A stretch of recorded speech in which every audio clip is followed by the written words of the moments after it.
When I was a kid, my hero was the Great Gonzo. He was a Muppet, and he was weirdness personified. He was blissfully, joyously weird, and he wholeheartedly shot himself out of cannons and went after weirdness in any form. He felt no judgment or shame about his weirdness, never endangered anyone but himself for his passions. And best of all, his friends didn't admonish or shame him for anything. He was just Gonzo, a weirdo, and no one else was like him.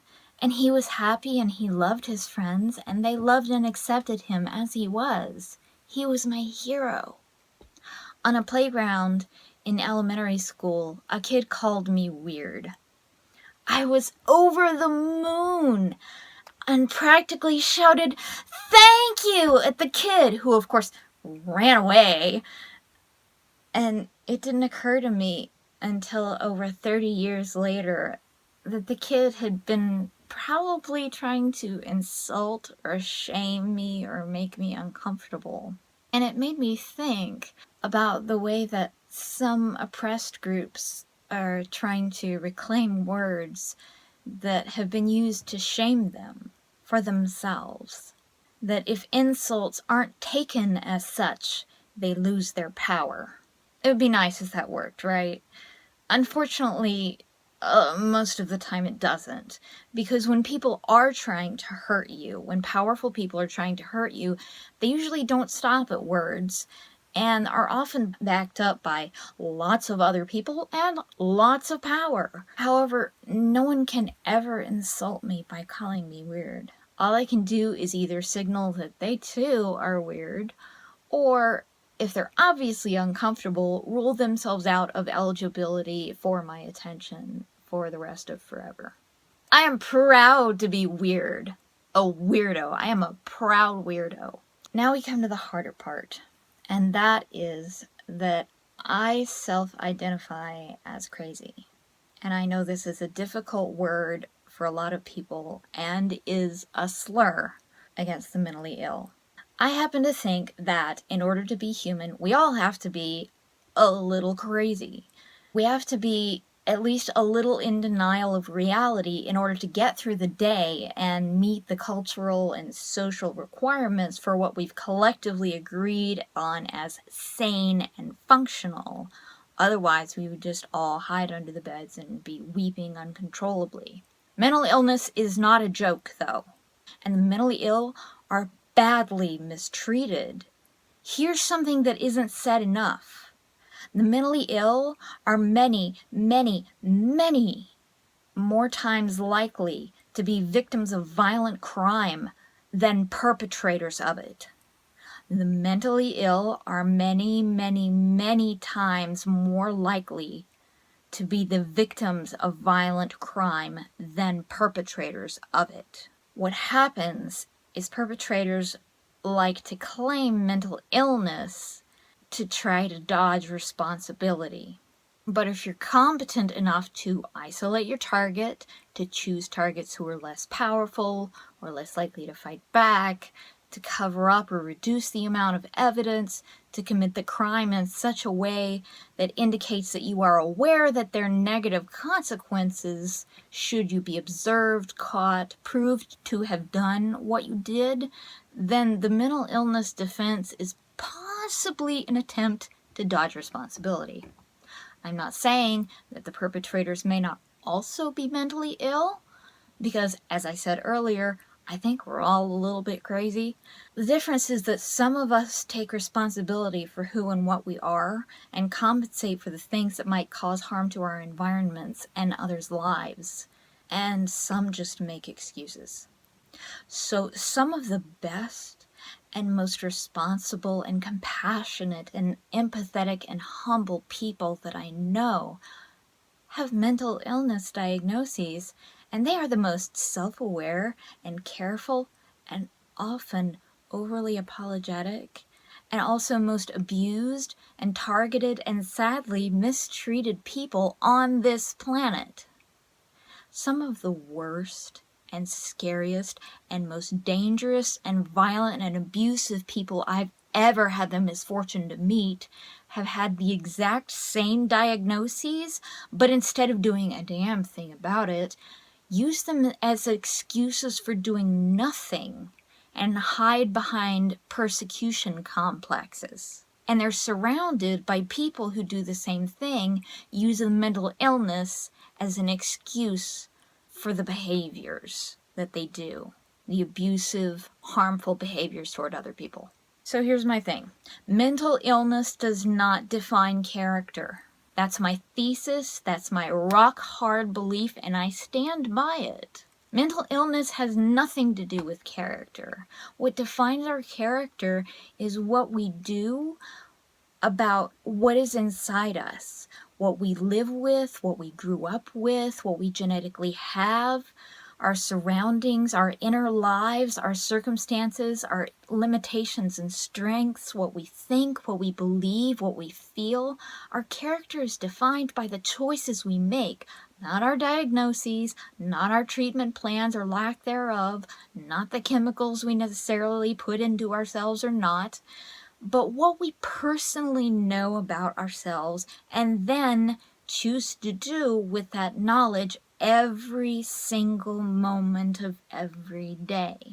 I know that so many people have been harmed and abused under the banner of crazy, under the excuse of crazy, under the label of crazy.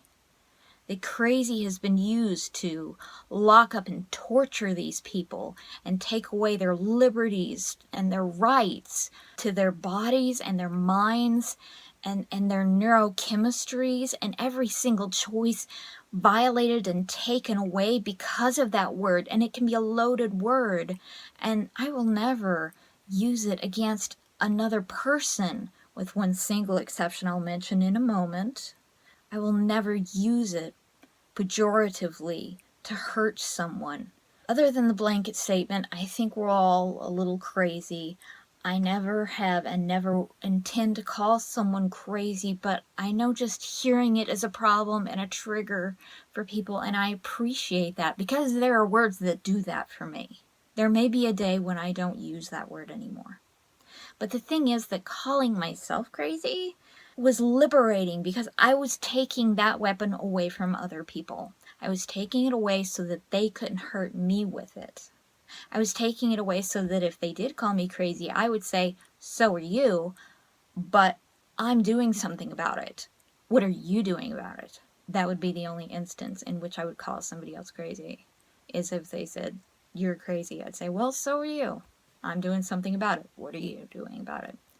Calling myself crazy is also liberating because it's like opting out of confining myself to looking around and conforming. Giving up on the Sisyphean, never-ending task of trying to be normal, knowing that there's no way to win that game, and even if I did win, there would be no prize and no end to it, and I would be surrounded by frightened people I had nothing in common with, because I want to be where the weirdos are, or at least where the weirdos are accepted as ourselves. There are some great moments in Terry Pratchett's Tiffany Aching books about young witches sorting out whatever their weirdness is early on and getting accustomed to it. And it reminds me of how the Muppets are with Gonzo, like Lucy Warbeck, the witch who coils up her hair and sticks a fork and knife in it. Anyway, a day without a Terry Pratchett quote is a day without Cassie. Also, apropos of nothing, telling an angry woman to calm down is like trying to give a cat a bath. And I'm going to link below to an excellent article called What Calling a Woman Crazy Actually Does. I heard something over an art and social change weekend in Richmond I got a full subsidy for. Travel, lodging, tickets, the works, by Alternate Routes. Thank you, Alternate Routes. We spoke about the school-to-prison pipeline, mass incarceration, and what is, in essence, the new Jim Crow and modern slavery, a self-perpetuating trap that dooms the same poor, marginalized youth of color and poverty and immigration to a justice system that is anything but just. I heard survivors of the penal system working with those still in it and communities facing in it and recovering from it, reclaiming language and saying that they no longer refer to it as post-traumatic stress disorder because there's nothing post about it. The more privileged someone is, the harder it seems sometimes for them to grasp that I don't have better choices and that I am living with ongoing trauma despite my best efforts, and that sometimes all of my choices are bad. Their best efforts gave them a life that works for them, but they and I did not start from the same place nor experience the same things since. We have not been met with the same responses, resources, and opportunities. If you're uncomfortable hearing about and seeing people like me, people who don't fit your idea of how the world works, or what homelessness, or poverty, or disability look like, you can't imagine what it feels like to both be that inescapably year after year, every single waking moment, and how it erodes every part of my identity and soul and every resource I have. Experiments of living like a poor person for a week don't give the experience of a lifetime or even a few years of living like this. What makes it harder is that I don't act in my everyday life as sick and mentally ill as I am. So let's talk about that again. Because if I did that, it makes me a target. As I said before, the mentally ill are overwhelmingly more likely to be targeted for violence and discrimination, as well as be abandoned by those that we thought we could count on, who abruptly decide we're too much at the worst possible moment. We're likely to have liberties taken away, committed, strapped down, drugged, caged, treated like animals, which of course just makes us panic and thrash more and act like animals, which makes us get treated more like animals. Behaving as crazy as we feel attracts predators because they know people are likely to blame the crazy acting person.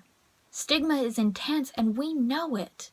And perpetrators know it. Let's talk more about perpetrators too, because I've known more than my fair share in my life, and I've seen and studied how they operate. They often claim mental illness. This is awful for a lot of reasons. First of all, they know well enough to choose who they victimize and the circumstances. Those who serially victimize often choose those dependent on them.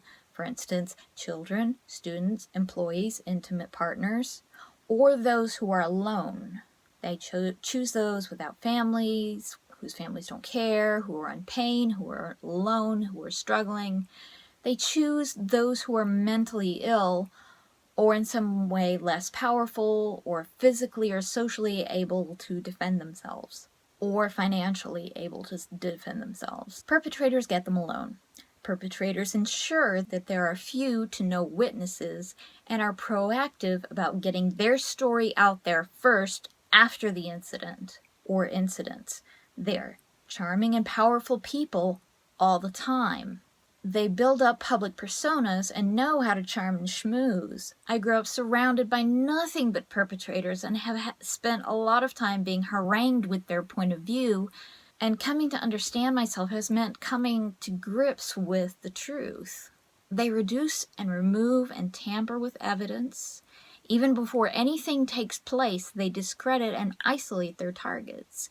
They may not be conscious of this, but this doesn't excuse it. It's no accident that though they don't have annual conferences and meetings of perpetrators, perpetrators know how to do what they do so that there aren't consequences for them. And they are very quick with excuses. Human beings can rationalize anything.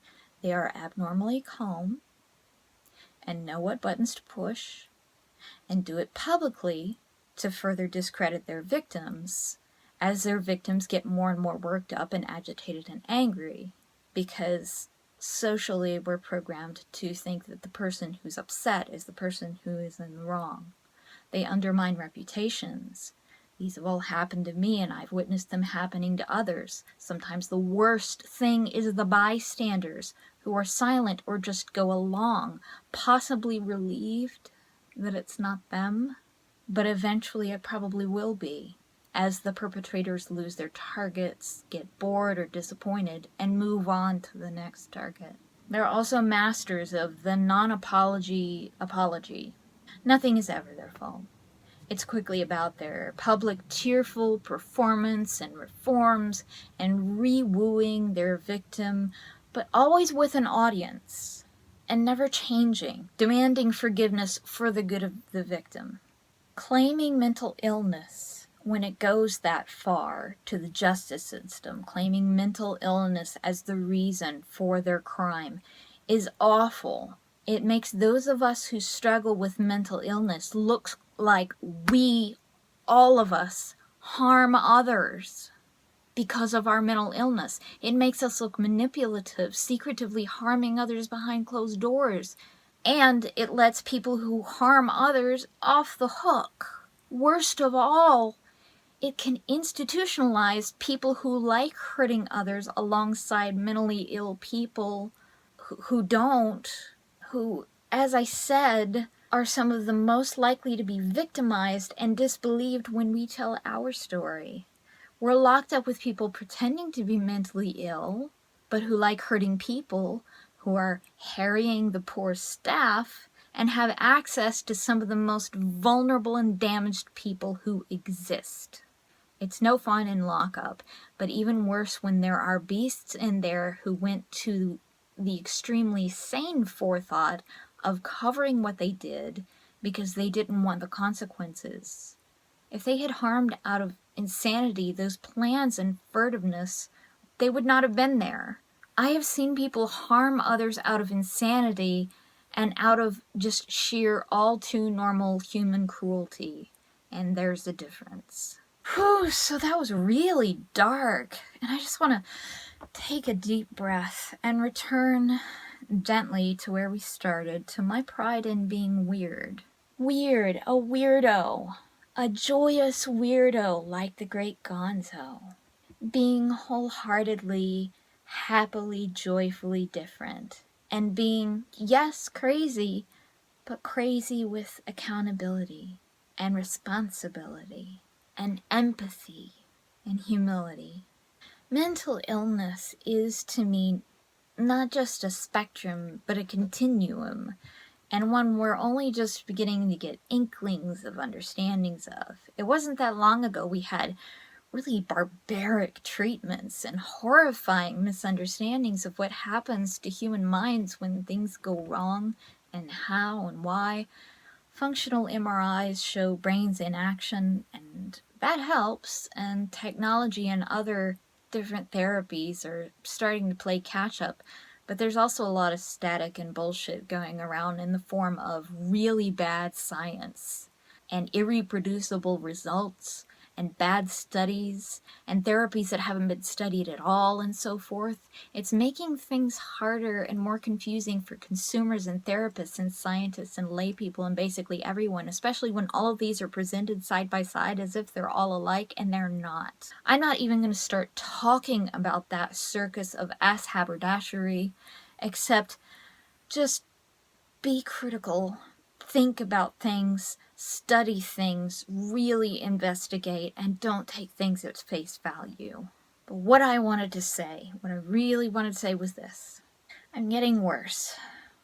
I've been living this way too long, with an uncertain future, running out of resources, running out of time, with only bad options, struggling so hard, and suffering so many setbacks, and helpless to do anything about it. A lot of bad things hit me at once, and I've gotten significantly worse, and I can tell. Panic attacks, they say, last maybe 10 to 20 minutes. This isn't like that.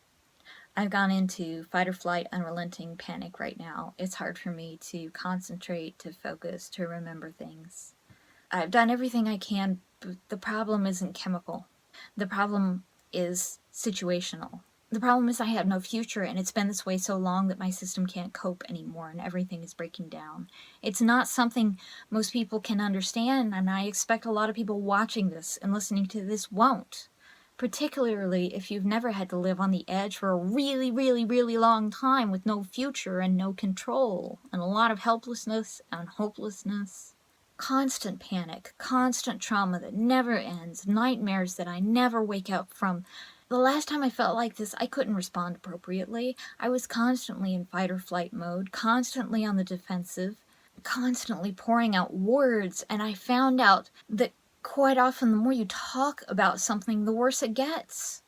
That every word I picked landed wrong, that people took everything the wrong way, and my very manner, my huntedness, defensiveness, excess of words was taken as a guilty sentence. Me behaving in a crazy fashion was taken as something reprehensible, unbearable, a stamp of guilt and invalidity as a human being. I was treated as if everything about me was lies, every utterance, every emotion, everything. I was a liar, I had to be. The more I said and did, the less likely I was to be believed or heard. That just made me more frantic, like a baby whose cries of pain are unheard, crying louder to get help to alleviate the pain. This, I believe, is what leads to borderline personality disorder. We cry out in pain and are told our pain doesn't exist over and over, so our cries get louder. Everything gets more intense, and then we are told that we are liars, conniving, consciously manipulative, because no one can believe how intensely we feel when we carry everywhere the trauma of pain that was denied and never attended to. Sometimes, just in order to gain control over that pain we can't get help or recognition for, or even belief of, we hurt ourselves, because if we're going to be hurt not just by what's hurting us, but also by people exacerbating it, by calling us liars and denying our reality and denying our needs and treating us as if we're the cause of everything wrong in our lives, we want some kind of control over the pain that we feel, and everything around us can be a potential source of pain, of invalidation, of betrayal, of loss, of rejection with no warning, and that we can't trust anyone to believe us or be there for us when we're hurting the most because our pain is so intense. Too intense for us and too intense for others. The last time I felt like this, I did anything I could to escape, to get away, to get some relief. I wasn't good at protecting myself. I did dangerous things. I'm amazed I'm alive. I have an online anonymous support forum that I didn't have then. I don't have the toxic, destructive people and forces I had around me that I had then. It remains that I am not in good shape. And I have had a stroke, had a lot of very bad things happen in a short while, and lost a significant amount of mental health support I cannot get back at the moment. And there's nothing I can do about it. All I can do is the best I can.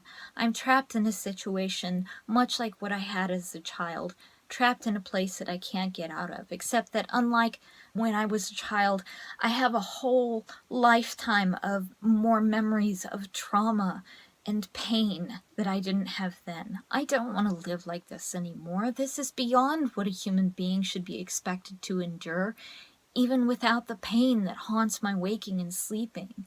I want to retreat into fiction and story. The only way out is through. I hope that it's important that as much as possible I try to work on my art and soul videos that I just started for myself, for my soul, to explore the tension between the questions and answers of those things for myself. They're hard and painful, but I know that there was once beauty and alchemy there when I was a child and needed it so badly. They may be the only things left that can save me. I am weird, and proudly weird. I am crazy. Like the human race is all necessarily crazy, and I own my crazy. And I recognize that that word can be triggering and problematic, and someday, and under many circumstances, I won't use that word. I take responsibility for my mental illness and for awareness of myself as much as I can, in ways that many people do not. I am proud of that. I'm proud to be a weirdo, a joyous weirdo, a weirdo who delights in weirdness and in the weirdness of others and wants to lift up and rejoice in the weirdness of others and celebrate those who own who they are and take responsibility and joy in that. I am proud of my survival and fierceness to be who I am in a world trying so hard to make me something else. I am proud to be a weirdo.